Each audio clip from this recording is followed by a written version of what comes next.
I don't believe it. It makes no sense.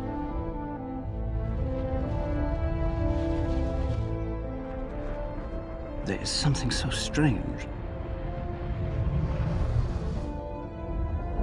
Perhaps you can suggest some fantastic explanation.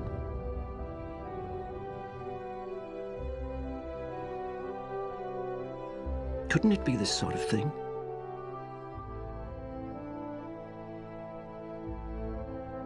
He turned the drawing around.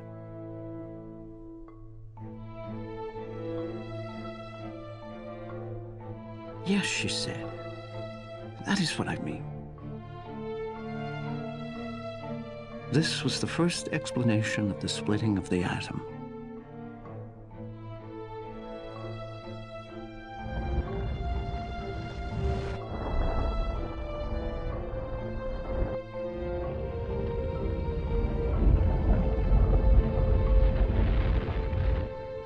Robert Oppenheimer said, impossible. But within 15 minutes, he decided it was real. He realized it would release a great amount of energy, but you could generate power and make bombs.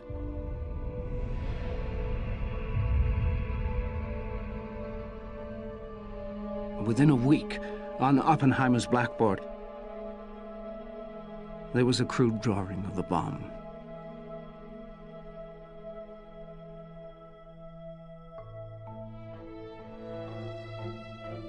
Enrico Fermi stood in his office and looked out over Manhattan. He cupped his hands to the size of a tennis ball.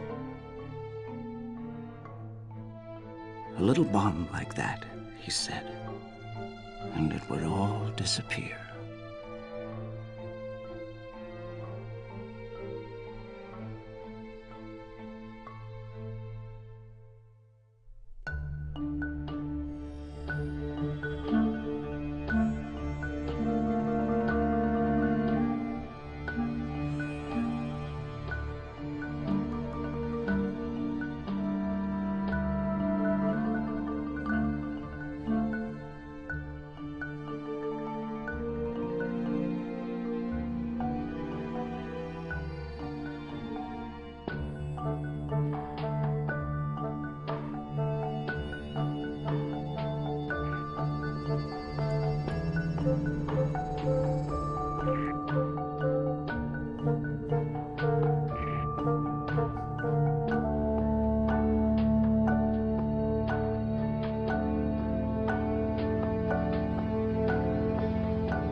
There is no doubt in my mind, if terrorists had acquired a nuclear weapon, they would not have hesitated to use it.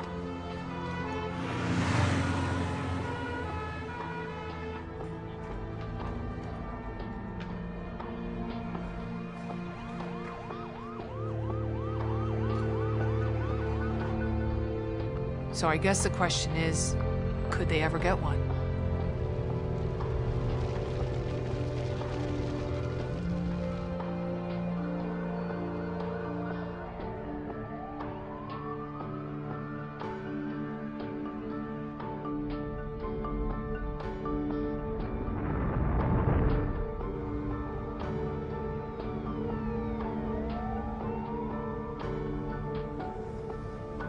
Al-Qaeda is determined to acquire nuclear weapons and to use them if they get them. In the early 90s, they tried to buy highly enriched uranium in the Sudan. They got scammed. Just prior to the 9/11 attacks, we do know that Osama bin Laden and his lieutenant, Zawahiri, sat down with two Pakistani nuclear scientists and discussed nuclear weapons. Before releasing the sarin gas on the Tokyo subway, the Japanese cult Aum Shinrikyo attempted to acquire a nuclear bomb in Russia. They bought a sheep farm in Australia to mine uranium to build their own bomb. The objective of Al-Qaeda is to, quote, kill 4 million Americans, including 2 million children. This is, in his calculation, what's required to balance the scales of justice. He takes various incidents from Shatila to the war in Iraq and counts up the body count and says that's how many people we're owed, 4 million. You're not going to get to kill 4 million people by hijacking airplanes and crashing them into buildings.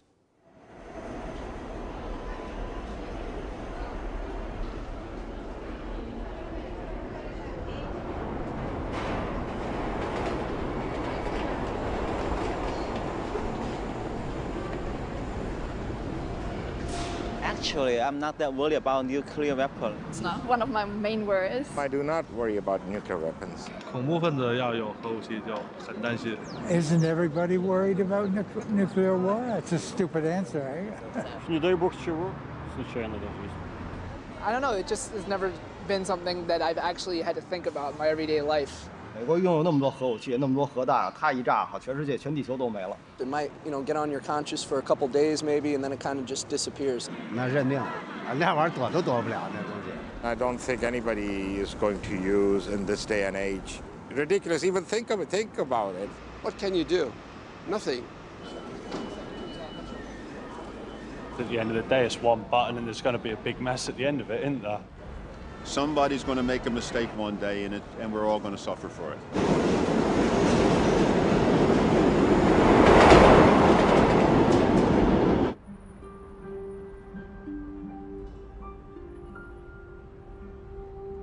There are 3 ways to acquire a nuclear weapon. You could steal a bomb, you could buy a bomb, and you could build a bomb. Of all the things I learned after 9/11 about terrorism intent, the most startling discovery for me personally was realizing that they were trying to build a bomb. The hardest part of making a nuclear bomb is getting the material, the highly enriched uranium or plutonium. Many countries have these materials, and often they are poorly guarded.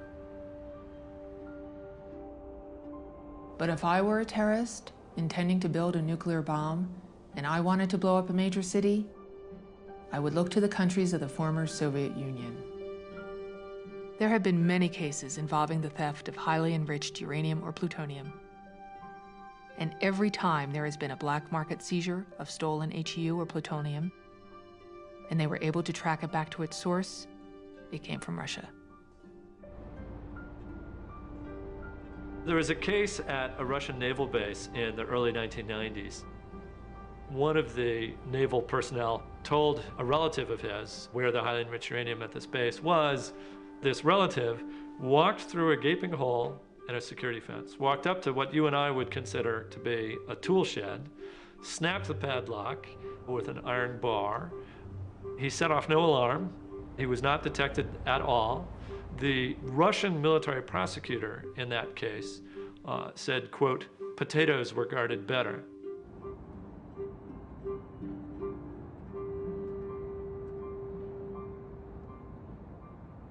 At a facility called Luch, where they fabricate fuel made from highly enriched uranium.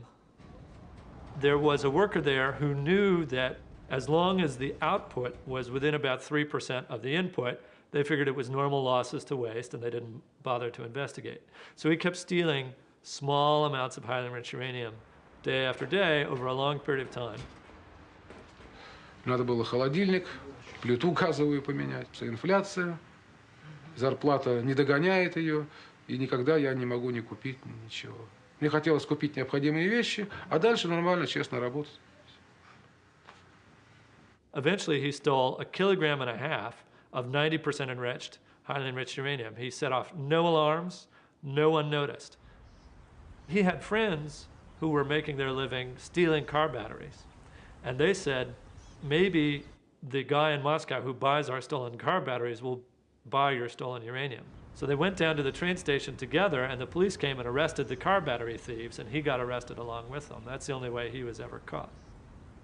We have cases in which people from the Russian nuclear arsenal were selling material, and they were captured. We have cases in which people from Russian nuclear labs were selling material. They were captured. Almost all of those cases, until the material was seized, it had never been noticed to be missing. All the black market seizures that I'm aware of were serendipitous. They were caught by luck. So that we don't know whether it's the iceberg or the tip of the iceberg.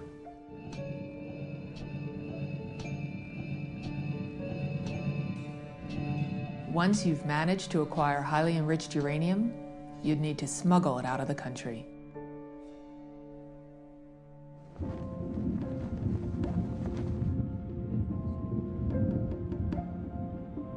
Georgia is located along Russia's southern border. A natural corridor, and things like highly enriched uranium could be smuggled through such a place on their way to Azerbaijan, Iraq, Iran, Turkmenistan, Afghanistan, and so on and so forth.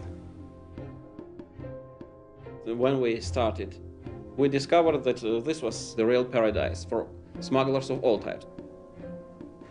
In the June of 2003, a smuggler was captured 180 grams of highly enriched uranium. Final place of destination, Istanbul. August the 1st, 2006, someone tried to smuggle nearly 1 kilo of so-called yellow cake. In February 2007, we captured a person who tried to sell to a Turkish buyer 14 grams of uranium.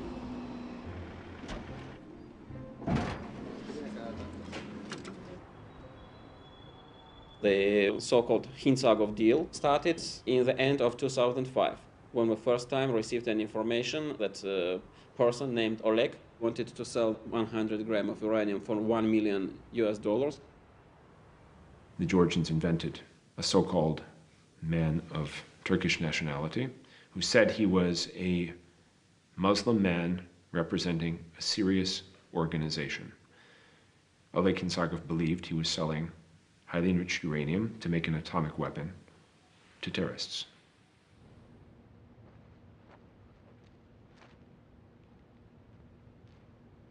У меня профессий много, но я и по ремонту автомашин работал, и на техстанции работал. Ну, во-первых, мне нравится Lamborghini, Jaguar. Ну, я люблю вообще шикарные машины и большие машины. У меня был Buick Special Lux, американский. The thing I am afraid of and strongly dislike is that Hintsagov promised to sell additional 2 kilos of material. I am afraid that there is really a place in which 2 kilos of stolen material still lies and waits for its potential buyer. Постоянно мы смотрели по телевизору, даже вот как вторая башня, первая упала, как вторая, как вот таранили. Это все показывали прямой репортаж. Ну, это, конечно, невинные люди погибли. Невинные, но террористов во всем мире это тоже сами создали американцы. Того же Бен Ладена сами создали. Того же талибов сами обучали в горах Шотландии. Они их сами учили. И против них повернули, потому что они видели, что зло откуда идет. If a truck driver can get a hold of it, a small-time hustler who just wanted to become a rich guy, imagine what professionals could have done. Real professionals with an ideology, with an agenda, with brains. At least twice or 3 times per year we are able to capture radioactive material. If you are wealthy enough and if you are patient enough, you will successfully find radioactive materials on the territory of former Soviet Union.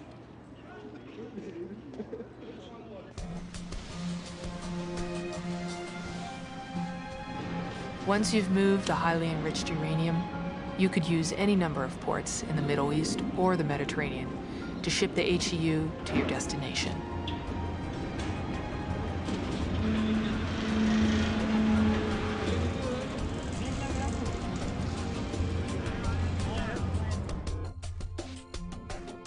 Smuggling highly enriched uranium into the United States is pretty straightforward.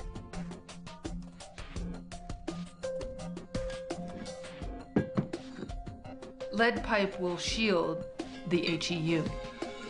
The detector would have to be within a few inches to pick up any radiation.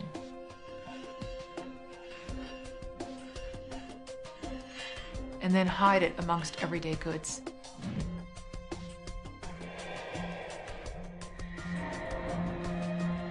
A 100 pounds of highly enriched uranium is smaller than a football.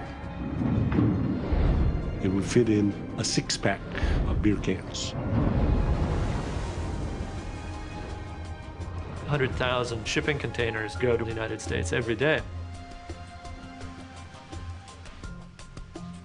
Every way that drugs come to New York City would be the same way you would imagine highly enriched uranium coming.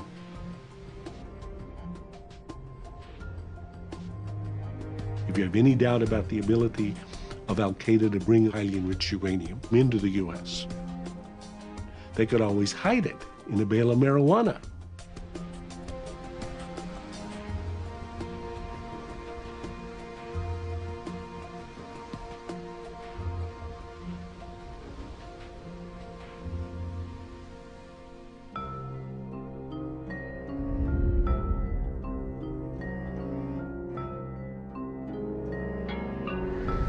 Terrorism is just one threat, the deliberate threat. But there's also the unintentional threat of a nuclear detonation by accident, by error, or by misjudgment.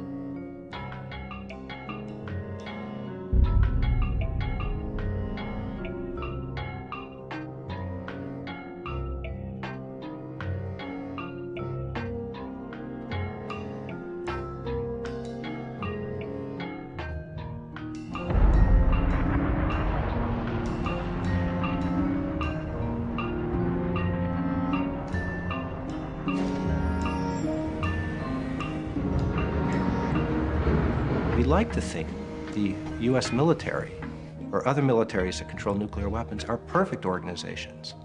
They will never fail. We expect them to have 100% reliability. But even the well-disciplined, very professional United States military made very serious mistakes with nuclear weapons.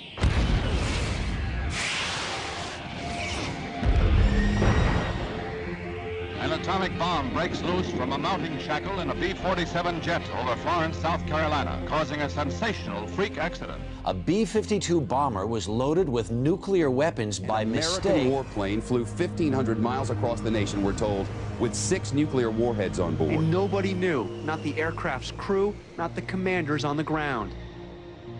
We've had B-52s explode in the air during a refueling mission, causing the 4 thermonuclear weapons to fall onto Spanish territory and into the Mediterranean.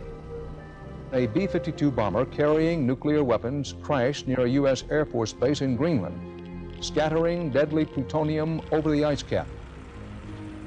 In 1960, a Bomark air defense missile exploded, melting the nuclear warhead. In 1968, the USS Scorpion sank 400 miles southwest of the Azores. The nuclear weapons on board were never found. The B-47 bomber disappeared over the Mediterranean. Nuclear weapons aboard were never located. In 1959, an aircraft crashed near Whidbey Island, Washington. The nuclear depth charges were not recovered. A Skyhawk strike aircraft carrying a nuclear weapon rolled off an aircraft carrier in the Sea of Japan. The weapon was never recovered. There are many ways in which efforts to make a system more reliable actually backfire and make it less reliable. Sometimes we add a redundant system. We add backup systems, so that if one fails, another can take its place.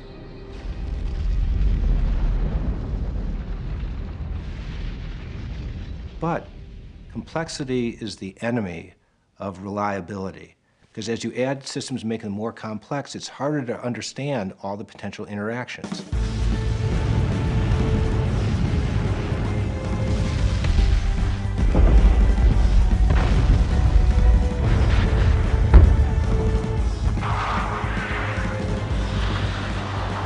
It's that unlikely, bizarre interaction where one person interacts with another in a way that wasn't anticipated, or one backup system interacts with another in ways that you can't figure out ahead of time and therefore can't plan around. Those are what caused the problems. In 1961, the B-52 broke apart in midair over Goldsboro, North Carolina, causing 2 nuclear bombs to fall. One parachute functioned properly, and that bomb survived with minor damage. The other parachute failed to open. When that bomb hit, 5 of 6 safety devices malfunctioned. A single switch prevented a nuclear explosion. When I worked in the Pentagon, I believed that the likelihood of a nuclear weapons accident in the United States occurring was very low. I still believe that. But low probability events happen. They happen all the time. There's a first time in history for every event. Eventually, those low probability events will occur.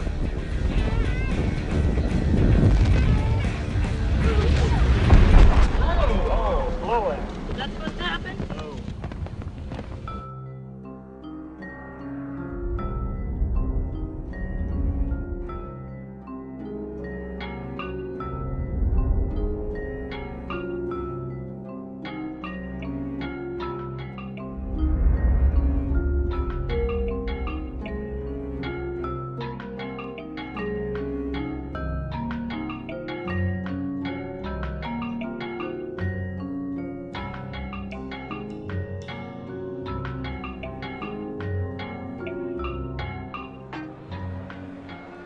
Well, you probably list every country in the world today.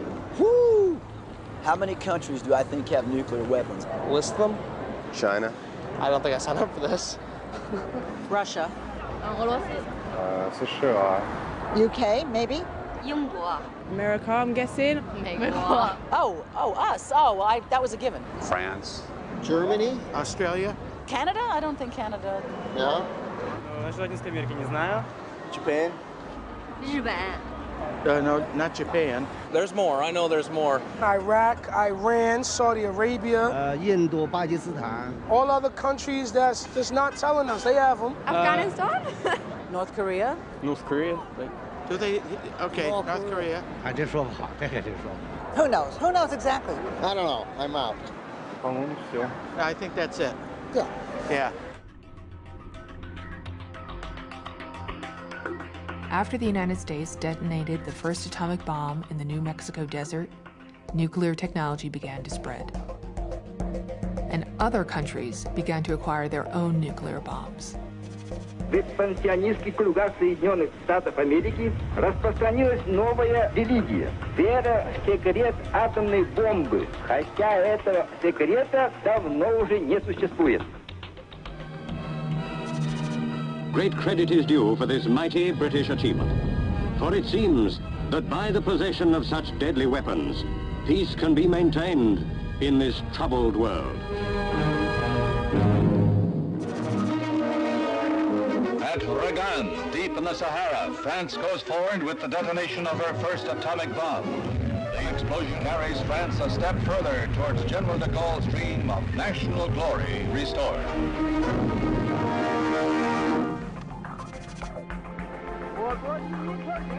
This is a gigantic success of Mao Zedong's thought. Our nation's first nuclear test surpasses the levels of the first nuclear tests of the United States, Britain, and France. Their criminal attempts to block and prevent our nation's people from grasping nuclear weapons have been thoroughly smashed.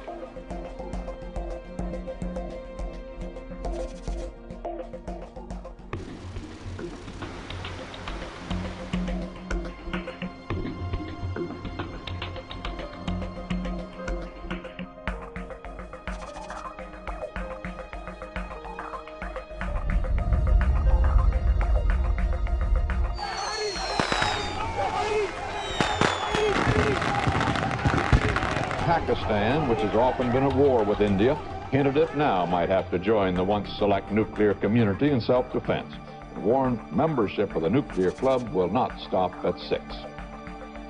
One Prime Minister of Pakistan said that Pakistan would build a nuclear weapon even if it meant that the people had to eat grass. We will make the bomb even if we have to eat grass.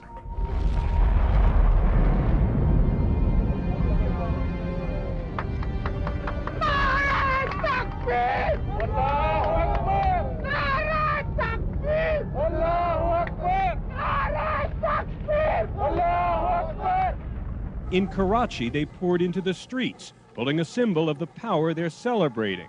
The bomb has become a huge source of national pride. Total jubilation in the streets of Pakistan. The first time we've achieved something which places us in the ranks of very, very few countries of the world. We were proud of our scientists, we were proud of our capabilities, we were proud of our strength. People thought that now let India do anything to Pakistan. Let's see what they do.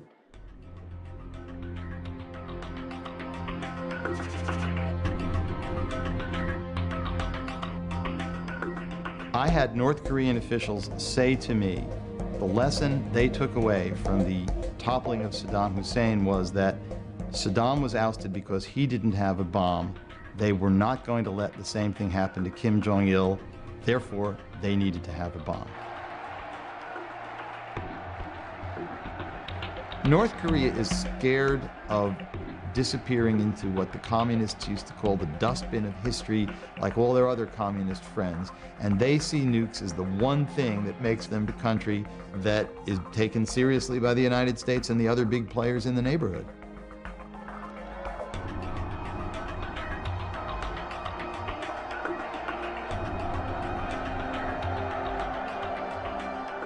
Every country has enemies. Every country can use self-defense as a rationale for acquiring nuclear weapons. But if every country does so, it is a much more dangerous world.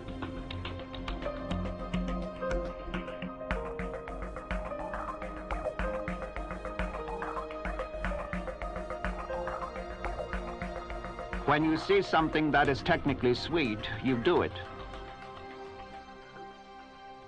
That is the way it was with the atomic bomb.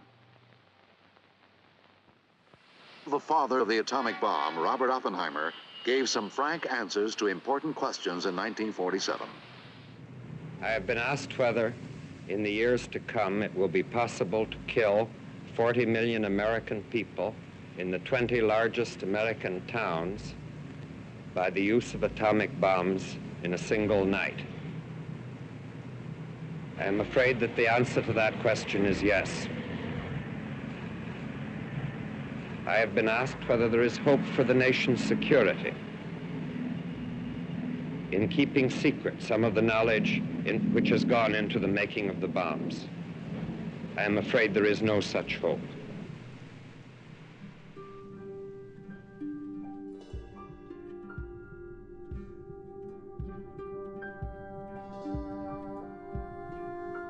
A nuclear weapon, in a sense, is the most simple configuration of nuclear material that you can imagine. You just bring together a certain quantity of fissile material, highly enriched uranium or plutonium, and if you do it right, it will explode. The design of the first atom bomb was a very deep secret. In fact, that was a time when people didn't even know whether a bomb was possible. Now, the making of the atom bomb has become much easier.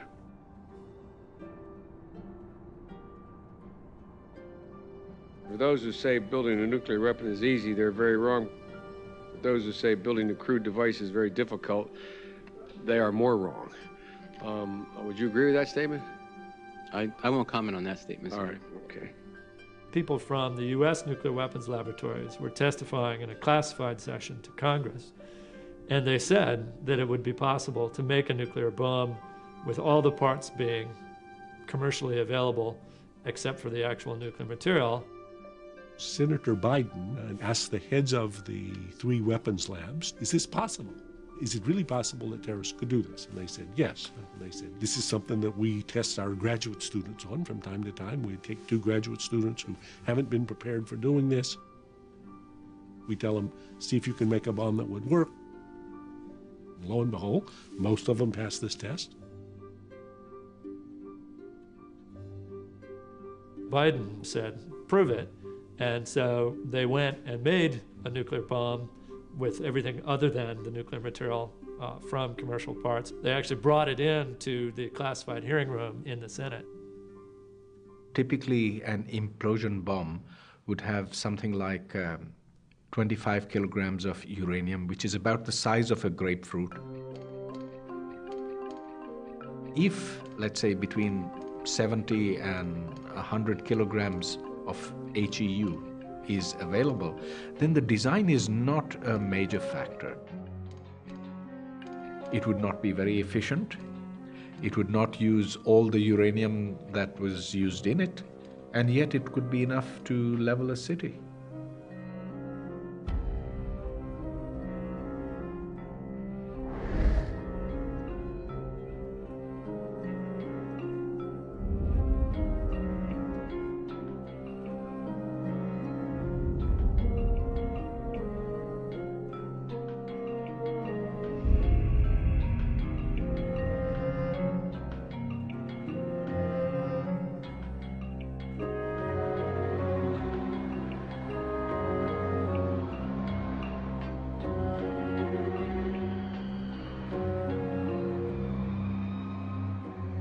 During my 10 years as Prime Minister, what I really noticed was that it was actually the threat of the proliferation, the fact that these weapons could fall into other people's hands, that was the thing that troubled me, that kept me awake at night. In the capital Islamabad, word hit the streets in early afternoon. Another nuclear device tested successfully. As Pakistan celebrated, the public hailed A.Q. Khan as the father of the Islamic bomb. In 1974, A.Q. Khan was working at a company that was developing a brand new process for enriching uranium. He stole their designs and took the list of all their suppliers. At the end of the day, he's not really a master scientist, but he's a master smuggler and a master organizer. He knows how to get the pieces out of the countries and how to find stuff and buy stuff.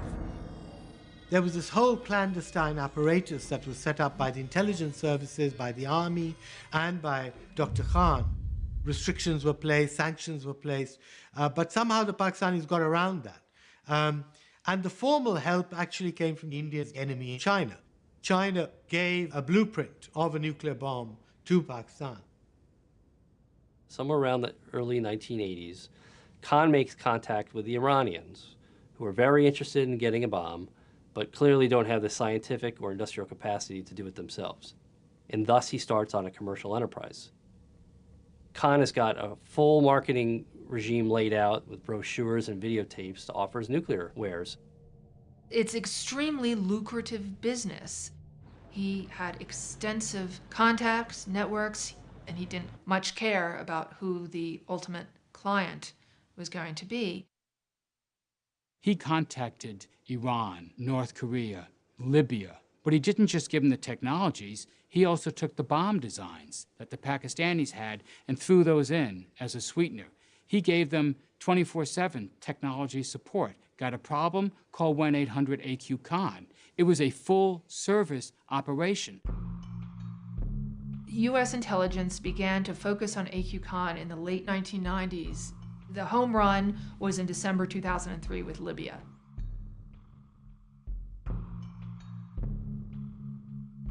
The CIA and British intelligence essentially caught the Khan network red-handed, selling a full-scale nuclear weapon to Libya. If it wasn't for A.Q. Khan, Libya never would have gotten the centrifuges that they've now thankfully given up. If it wasn't for A.Q. Khan, there wouldn't be an Iranian nuclear program.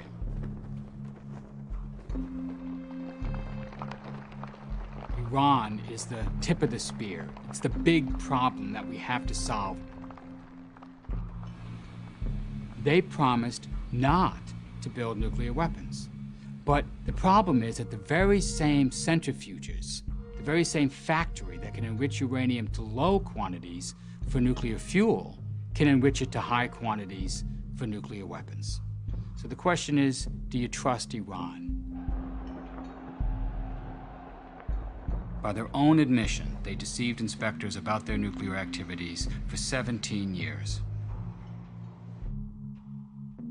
راجع به این مسئله گفتم خب شما خودتون اینو درست کردید. میگیم آقا شما به چه حقی میخواد ما رو محدود کنید؟ اگه چیز خوبی است خب ما هم داشتیم. چرا شما فقط داشته باشید؟ اگه بده شما چرا دارید؟ Without question, Iran is trying to get a nuclear bomb. They've made that very clear, despite their promises that they were only pursuing civilian, peaceful objectives for their nuclear program. They're really good at trying to bring things in that can be used for their nuclear program.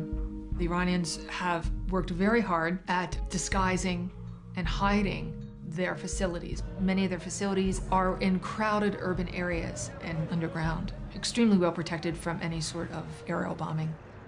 If Iran were to acquire nuclear weapons capability, the impact is across the whole of the region.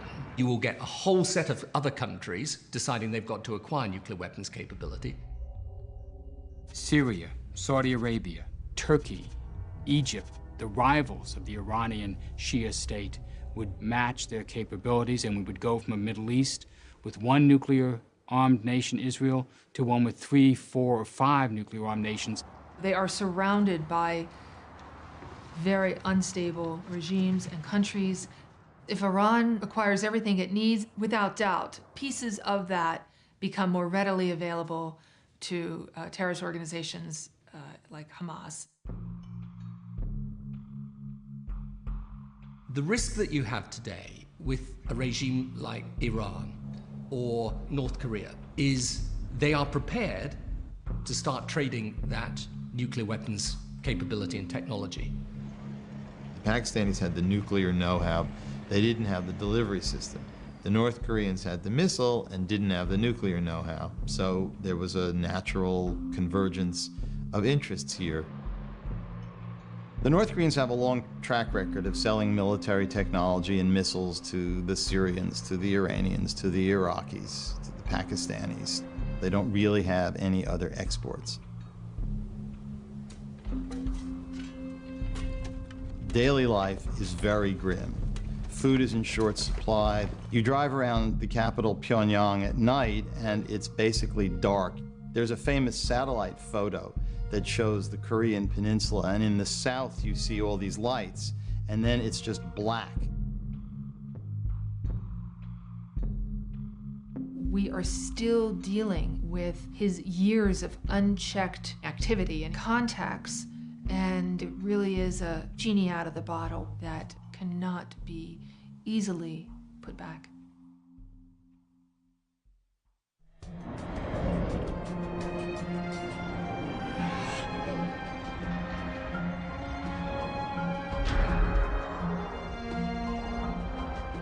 We've spent billions of dollars putting in radiation detectors, but highly enriched uranium is easily shielded.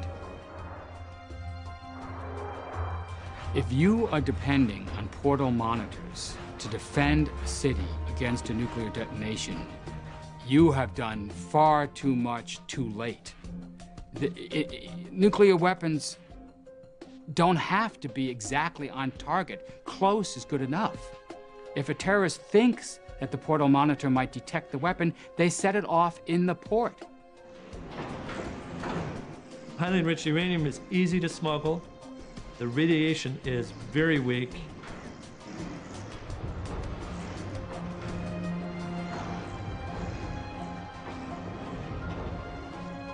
The detectors that we're putting in place now would have no chance of detecting highly enriched uranium in a cargo container.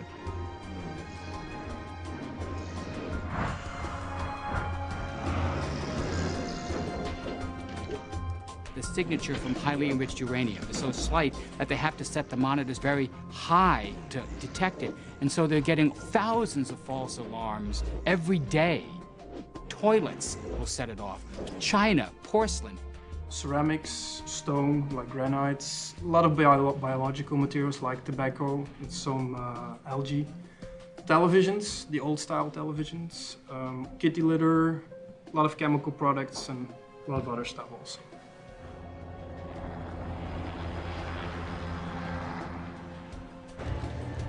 You want to smuggle a bomb into the United States? Ship it in a truck with kitty litter. No one would ever find it. They're great for really radioactive stuff, like cesium or something that might be used in a dirty bomb. But for the stuff that you would use to make a nuclear bomb that would incinerate the heart of a major city, they're not going to detect that.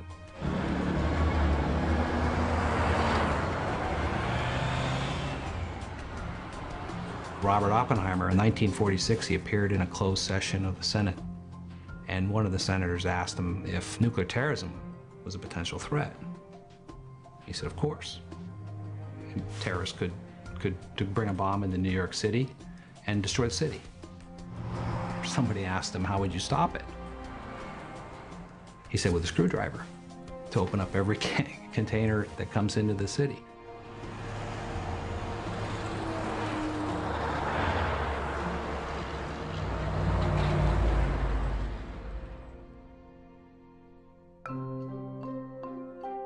Once you've smuggled the highly enriched uranium into the US, you will need a place to build the bomb. The bomb could be built right in the target city. The hard part was what we did in 1945. The hard part is doing it the first time. This is no longer a conceptual challenge. There's no trick. There's no magic that needs to be figured out. It's really just an engineering challenge.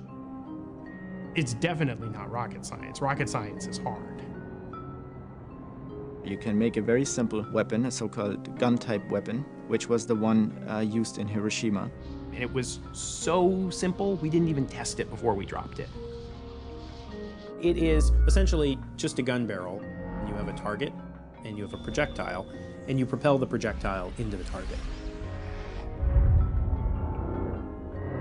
You'll need an artillery gun to fire one piece of HEU at the other, which would be bolted onto the muzzle of the gun. The military sells these things as surplus, but they sell them disabled. You would have to make the gun capable of shooting again, and you'd want to test fire the gun to make sure that it fired the projectile at the right speed. This is the only thing that you would need to do off-site. You would need a group of people, let's say between 15 to 20 to 25, who would be knowledgeable in particular aspects of weapons design, of explosives. 2 or 3 people to do the machining, 2 or 3 people to work on the gun, 2 or 3 people to work on electronics, people who are experts in ballistics. People who know something about nuclear physics. You need the machinists and the metallurgists to make your pieces into the right shape and make sure they all fit together. Ordinary explosives and detonators, maybe some electronic equipment. You could go online and easily find the lathe for $10,000. You can find the furnace for about $50,000. And you can even find a surplus recoilless rifle, probably also for $10,000. More than 90% of the effort in the Manhattan Project was making the nuclear material to make the nuclear bomb. If you can get hold of that nuclear material, then it doesn't take a Manhattan Project to make a bomb.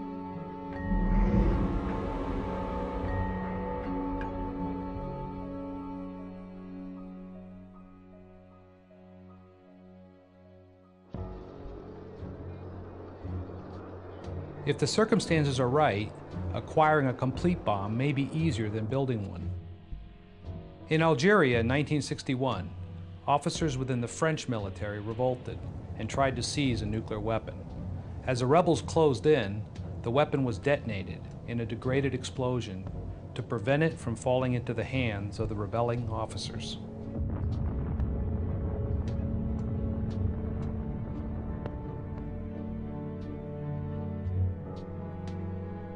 The Japanese death terror cult, Aum Shinrikyo, attempted to buy a nuclear bomb in the Soviet Union. They had a lot of resources. We're talking well over $1 billion of assets.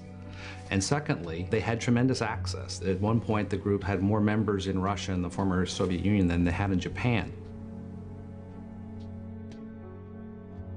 In 1994, a senior leader made 8 trips to Russia. His personal notebook included a shopping list for buying a nuclear warhead for $15 million. A perfectly secure nuclear weapon is also a perfectly unusable one. So here one has this paradox between security and usability. Where's the most dangerous place in the world right now? For my money, it is Pakistan. You've got an unstable government, plus enough material for up to 100 nuclear weapons, plus Osama bin Laden in the country.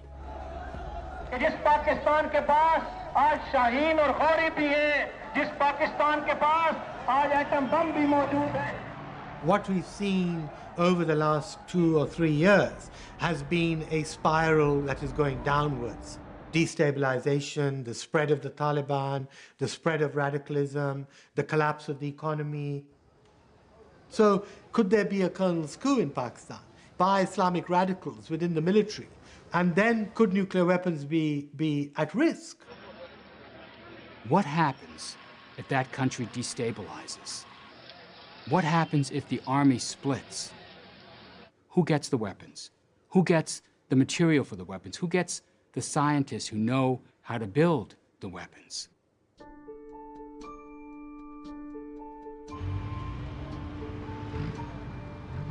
There's no such thing as perfect command and control over nuclear weapons, even in the most sophisticated of arsenals.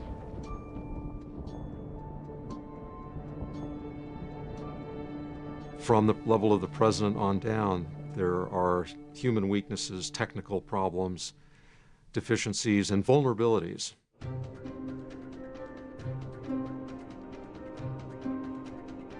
I was a launch officer for Minuteman missiles and spent 3 years in Montana in a hole in an underground launch control center.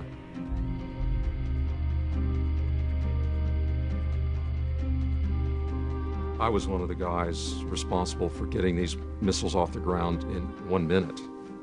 We didn't call them Minuteman missiles for nothing.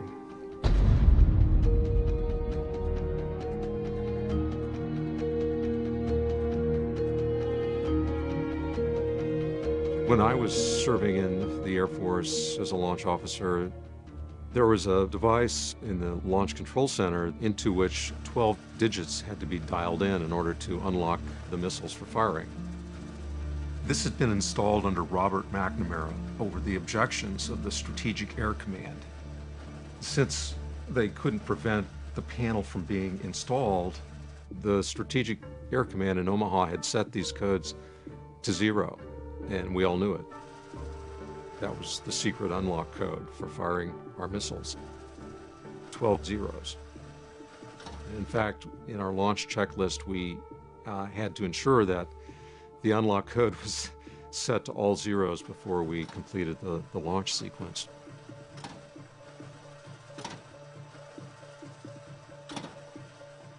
This changed in 1977 when they started using actual codes. But until then, I and one other crew member could have actually formatted a launch order, a completely valid launch order, and transmitted it to the entire American strategic arsenal. It looks like we're in a shooting war. Oh, hell. All the Russians above, sir? Hendrik, that's all I've been told. I just came in on the red phone. My orders are for this base to be sealed tight, and that's what I mean to do, seal it tight. Now, I want you to transmit Plan R for Robert, to the wing. Plan R for Robert. Is it that bad, sir? It looks like it's pretty hairy. Yes, sir. I remember watching Dr. Strangelove and thinking they had it all wrong. You don't need to be a general. We were only lieutenants, but we could have started World War III just as easily as General Jack Ripper. We could have triggered implementation of the U.S. nuclear war plan involving thousands and thousands of nuclear weapons fired at the Soviet Union in China. Stand by. Message follows. Alpha, Tango, Golf, Lima. The life of a launch officer is really kind of Pavlovian.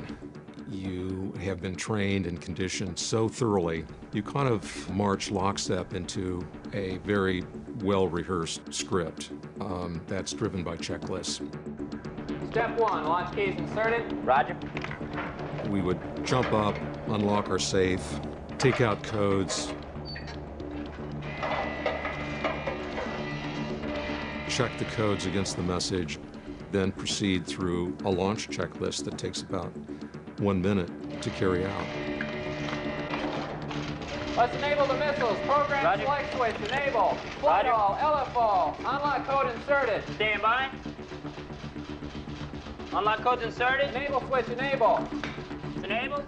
At the end of that process, two of you turn keys and launch up to 50 missiles at the Soviet Union and/or China.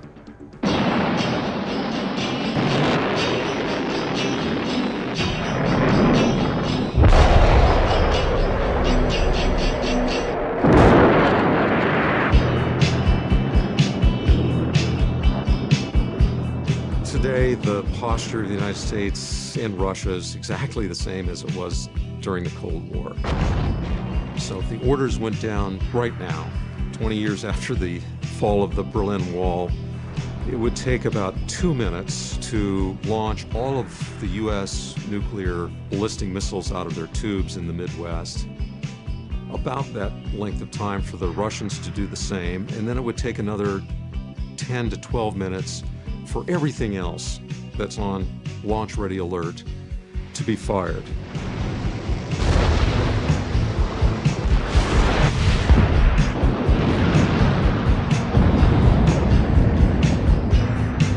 So that within 15 minutes, all of the forces on launch ready alert would be in the air on their flight to the other side of the planet.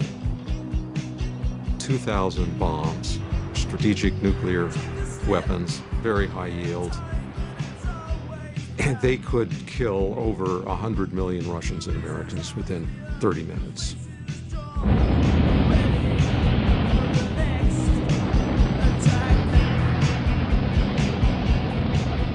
When we were working on nuclear arms control, I found myself in a meeting in the Pentagon with a colonel.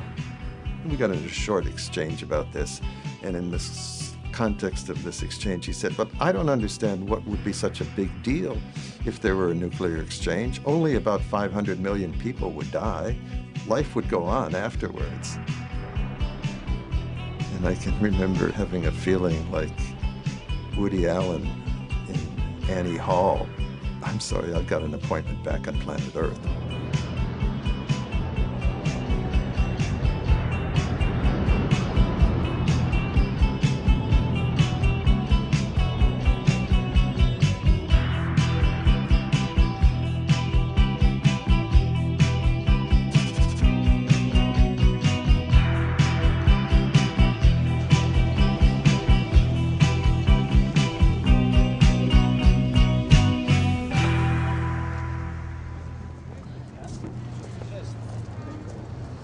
I don't think that anyone really knows how many nuclear weapons there are on the planet today.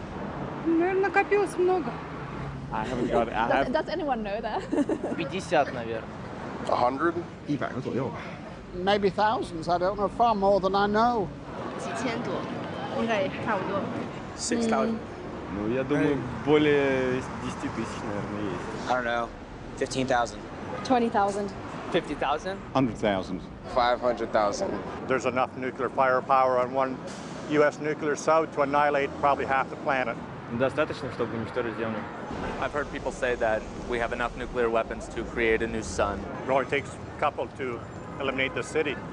Do you know how many there are?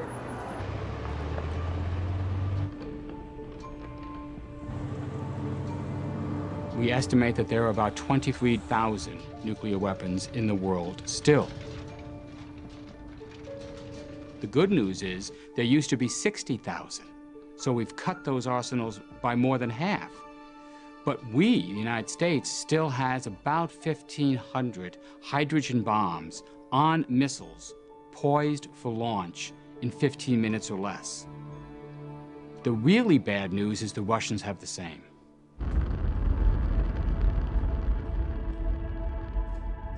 if the Russians fired missiles at the United States. The first warning would come from satellites, and they could detect the flame from the booster rocket within seconds, easily within a minute. Suddenly, this early warning hub in the United States would become very frenzied to try to figure out whether this is a false alarm or whether this is a real attack, and determine this within 60 seconds.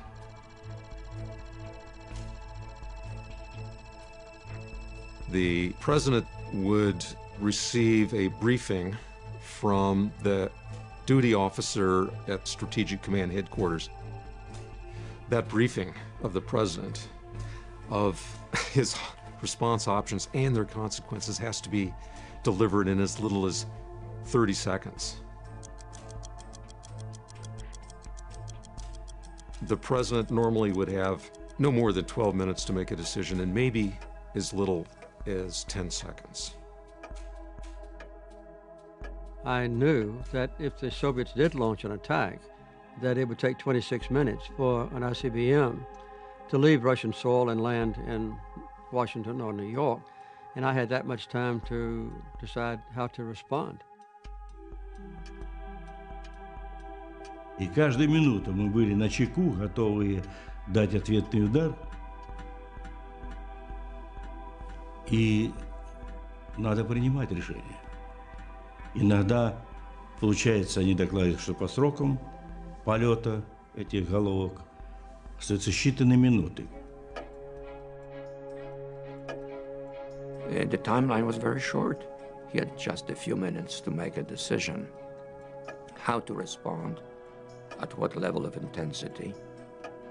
Somewhere before the 10th minute, the order to execute would be issued. The Strategic Air Command probably would be airborne already by then, just as a precaution. There might be a presidential evacuation so that the president would survive an attack on Washington. Although I know of cases in which the president chose not to be evacuated.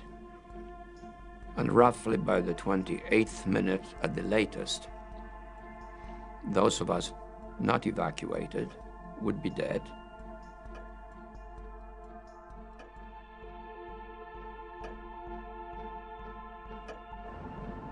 For us, it was a kind of suicide duty. Any missile landing within half a mile of our location would probably have killed us. If we had survived the attack, we were supposed to go to a designated rendezvous point. Our air would only last 24 hours. So we'd go out through an escape tube, which was filled with sand.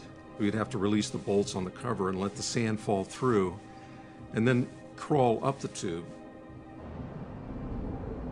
Our tube came up under the parking lot, so we would have to break through the asphalt to get out. The rendezvous point might be 50 or 100 miles away, and you'd have to walk. Didn't really matter though. Everyone knew the radiation would kill us quickly anyway, and you'd never make it to the rendezvous.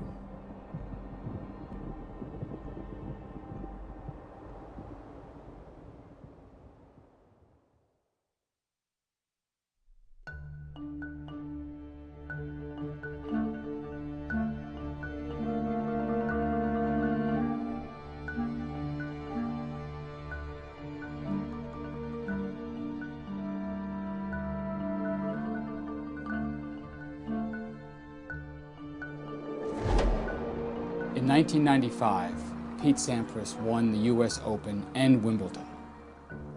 George Clooney made his first big movie. A bomb destroyed the federal building in Oklahoma City. O.J. Simpson was acquitted of murder, and we also came close to an accidental nuclear missile launch. On January 25th, 1995, the United States launched a rocket from Norway to study the Northern Lights. We told the Russians that we were going to launch that rocket, but somebody in Moscow forgot to pass word on it. When they picked up the 4 stages of this rocket, they initially interpreted this as 4 warheads from a U.S. nuclear submarine, which we often station off the coast of Norway, possibly directed at Moscow. That fit exactly the characteristics of the beginning of a nuclear strike. One missile coming over, exploding in the atmosphere, sending out an electromagnetic pulse that would fry all the electronics, radars, surveillance, computers in the country to be attacked, followed by an onslaught of nuclear weapons. And for the first time in the nuclear age, the Russians actually opened up the nuclear football. They went to President Yeltsin, they opened up the command and control launch codes, the button, put it on the desk, and said, we're under attack. Boris Yeltsin was basically given 5 minutes to decide what to do. Fortunately, Yeltsin wasn't drunk, and he didn't believe what the military was telling him. He said there must be some mistake. Both the U.S. and Russia guide their nuclear response with the doctrine called launch on warning. It is the policy that if you believe you're under attack, you're supposed to launch your missiles. You don't wait for them to land. According to Russian military doctrine, Boris Yeltsin should have launched an all-out nuclear attack on the United States that morning. We don't know what happened in the Kremlin. All we know is that he didn't.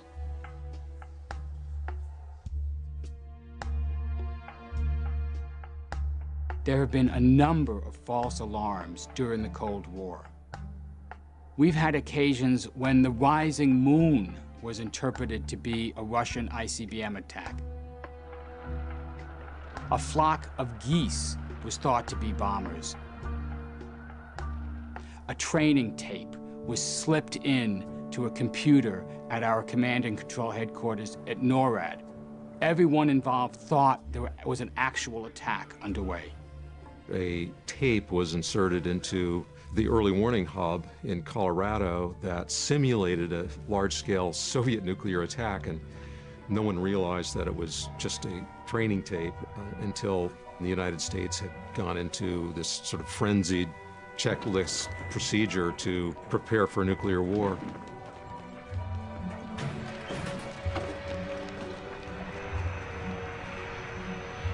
Airborne command posts actually, in some cases, took off. The president's doomsday plane actually left its base in preparation for an incoming Soviet strike. Senator Charles Percy happened to be there at the time and said there was absolute panic.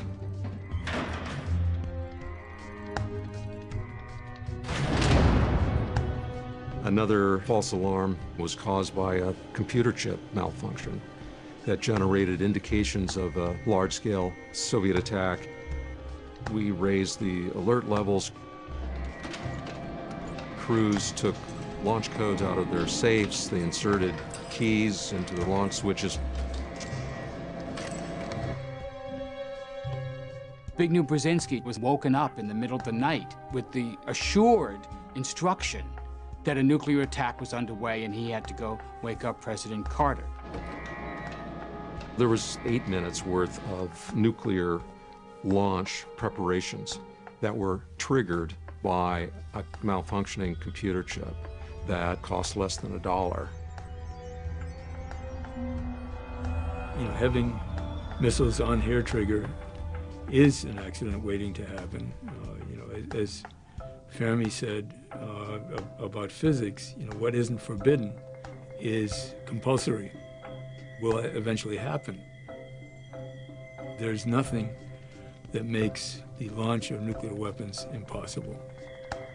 If the probability isn't 0, it will happen.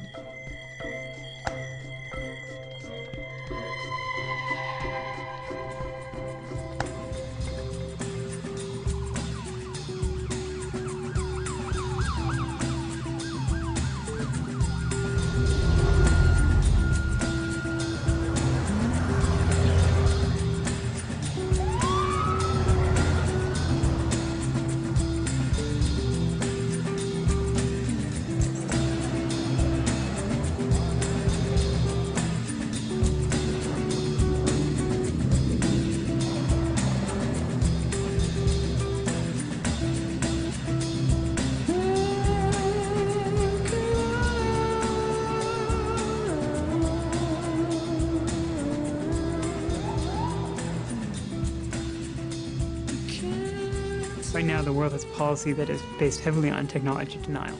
You keep something secret and you call it a day. But secrecy has a half-life. Things leak out.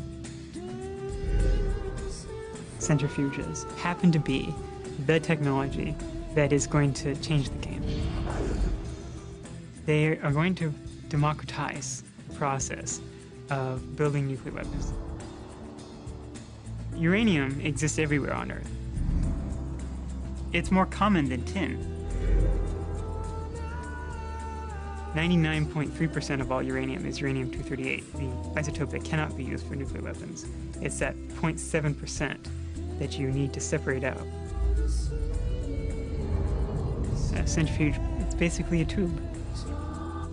It spins the uranium in gas form, and it pushes the heavier atoms towards the wall, and the lighter atoms towards the center, and then you can skim off the light atoms. And you do this over and over and over again, many dozens of times. And eventually you purify it to a level that you can use in a bomb. The common wisdom is that they're very complicated.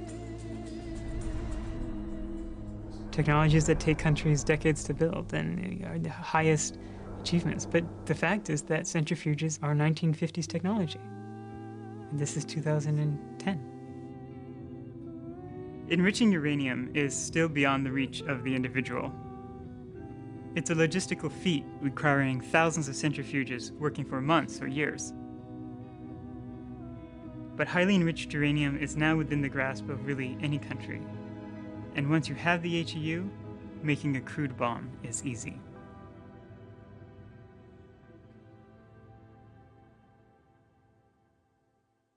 Какая дьявольская сила. Все сносится, все.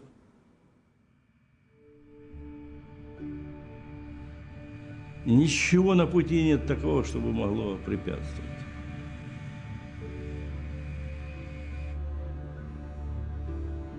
Здорово, вообще говоря, поработали в Рейкьявике.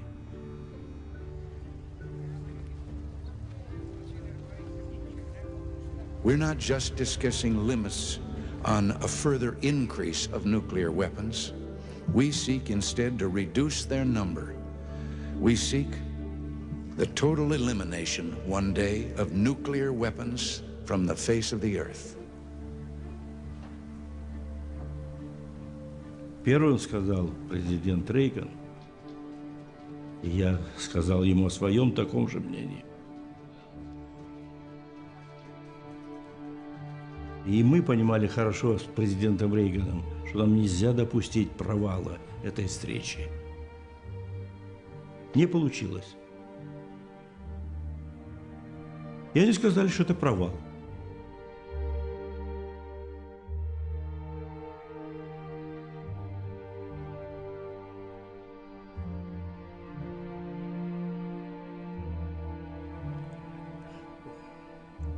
Поэтому я с грустью смотрю на этот период.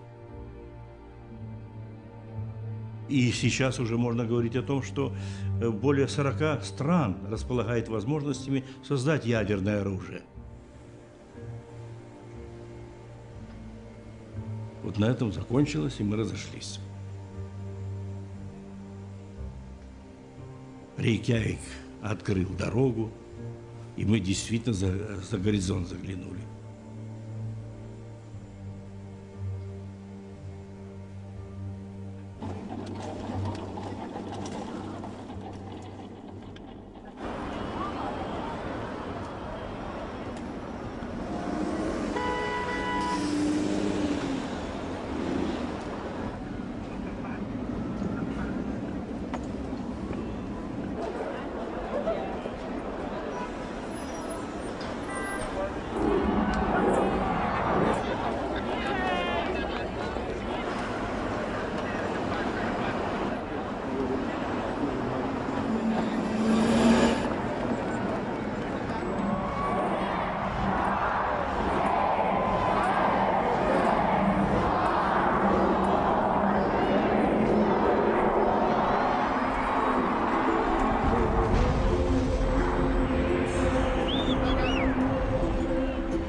In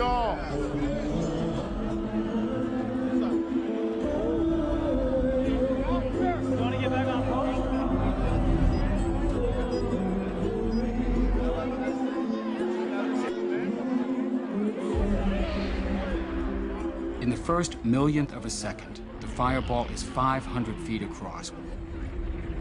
Within 10 seconds, it would grow to over 1 mile. The temperature would rise to 20 million degrees Fahrenheit, hotter than the surface of the sun. The blast would generate winds in excess of 650 miles an hour. Forces of that magnitude can destroy anything that people can build. Strongest buildings would be reduced to rubble. Tens of square blocks would just be melted, would just be evaporated. Everything would be vaporized. The buildings, the cars, the trees, the people, the upper level of the earth itself.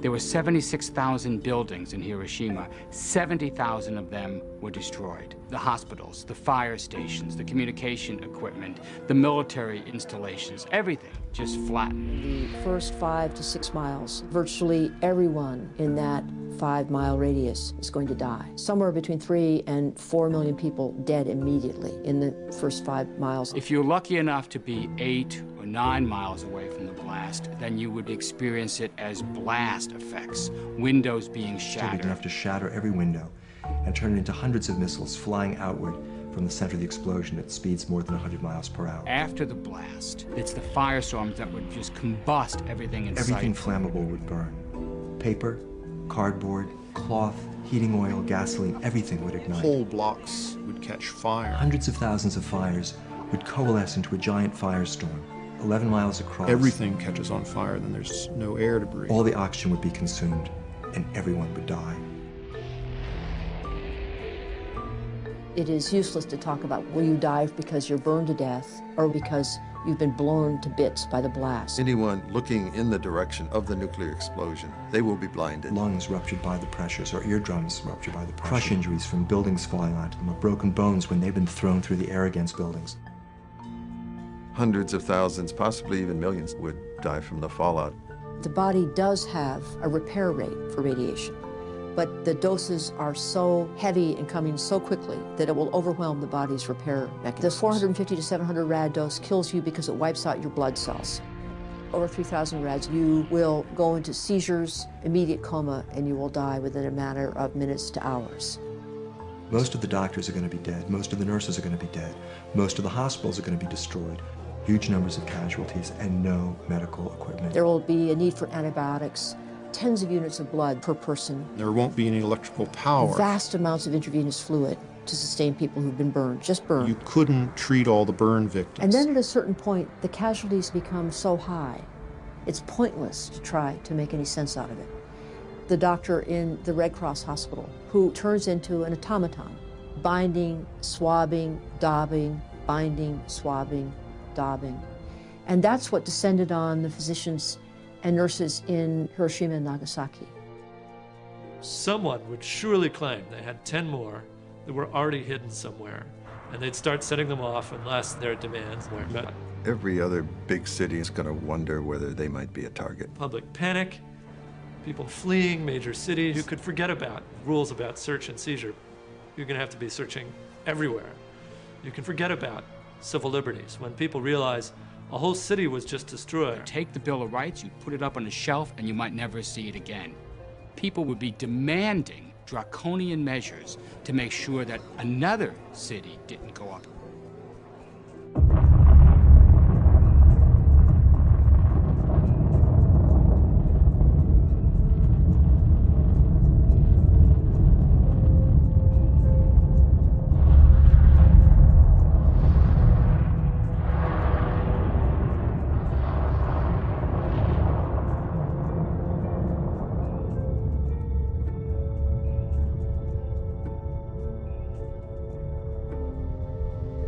Few people laughed. Few people cried. Most people were silent.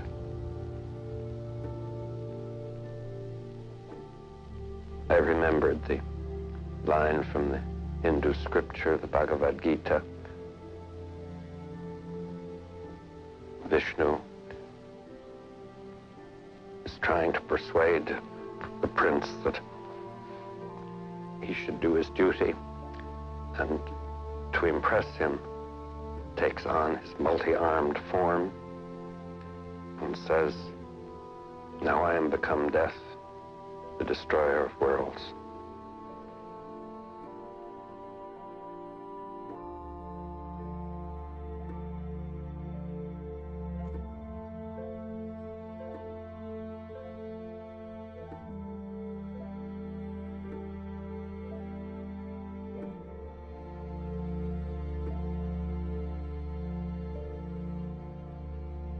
Every man, woman, and child lives under a nuclear sword of Damocles, hanging by the slenderest of threads, capable of being cut at any moment by accident or miscalculation or by madness.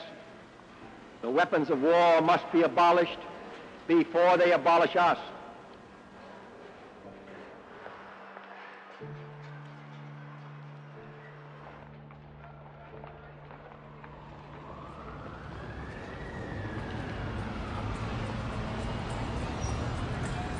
The Cuban Missile Crisis endangered the very existence of our nation. We came that close to nuclear war. Neither the Soviets nor we, the U.S., intended to put our nations at that risk. And the next time, we may not be so lucky. They kill by the millions. They kill in numbers that the human imagination simply cannot comprehend. I used to think, well, we possess nuclear weapons in order to prevent their use. We now know we live in a world in which if we possess them, if anyone possesses them, they will be used. I don't see any good that a nuclear weapon could do or bring to the world. In my opinion, you can forget them. I think they should be destroyed. I think we'd be better off without them. There's 183 countries in the world that do not have nuclear weapons. Many of these countries could have nuclear weapons. They've chosen not to. We've decided to take a 180-degree turn in South Africa. When I became president, I was then informed that we have completed 6 devices, more or less comparable to the bombs which were actually used at Hiroshima. I indicated that I would like us to stop this program and to become part of the mainstream in the world again. The only way to eliminate the threat of nuclear terrorism is to eliminate all nuclear weapons in all countries. We've got to ensure that never once do terrorists succeed in detonating a nuclear weapon. When you think about nuclear security, it's all about the material. The simple physical fact is that if you don't have fissile material, either highly enriched uranium or plutonium, for example, then you cannot have a nuclear weapon. The focus is all about the material. Stop making new material. Secure the material where you know it is around the world, and make sure that you detect illicit transfer of material, and then start getting rid of the material you have. Today in the world we have about 1,700 tons of HU. So that's enough material for, the order of 50 to 100,000 weapons, and to really create a truly international system for these facilities. International fuel banks or international reprocessing centers. That'd be a much safer world. We haven't lost an ounce of gold from Fort Knox. We shouldn't lose an ounce of plutonium or highly enriched uranium. During the Cold War, I believed in the value of nuclear weapons to deter an attack. 20 years after the fall of the Berlin Wall, there's no excuse any longer for keeping nuclear weapons on launch-ready alert. We can remove all of the warheads on our missiles, share our safeguards technology, and establish a joint warning center to ensure nuclear war cannot happen by mistake.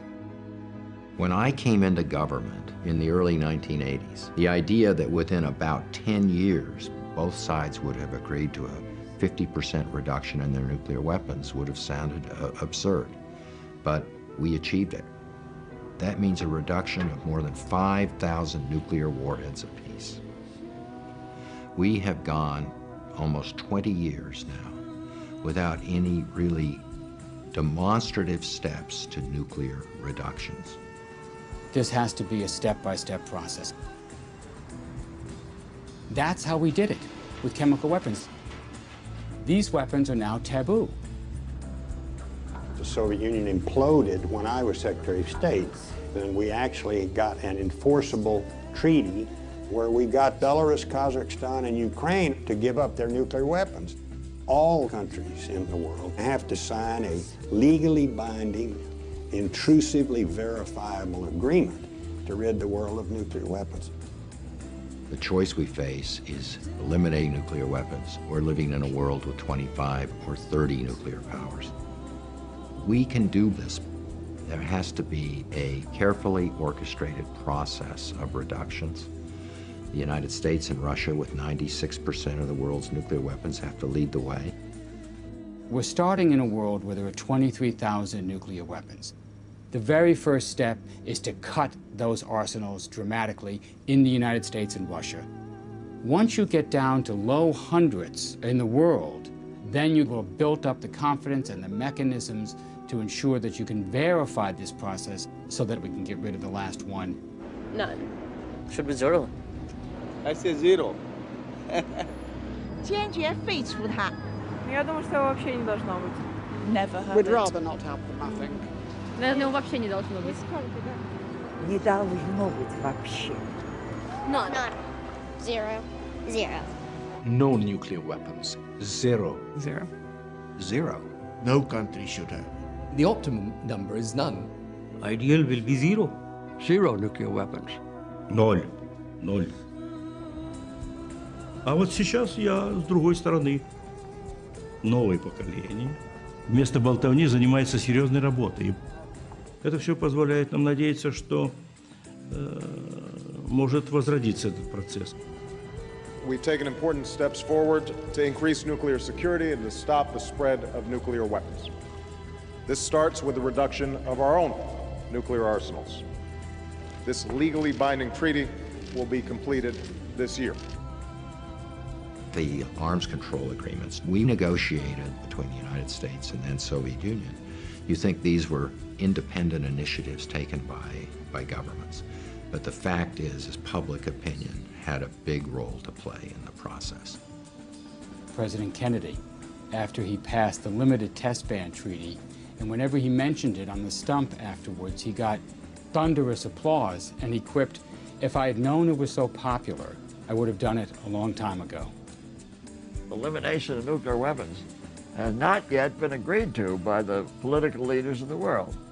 It's a revolutionary idea, but they can be eliminated.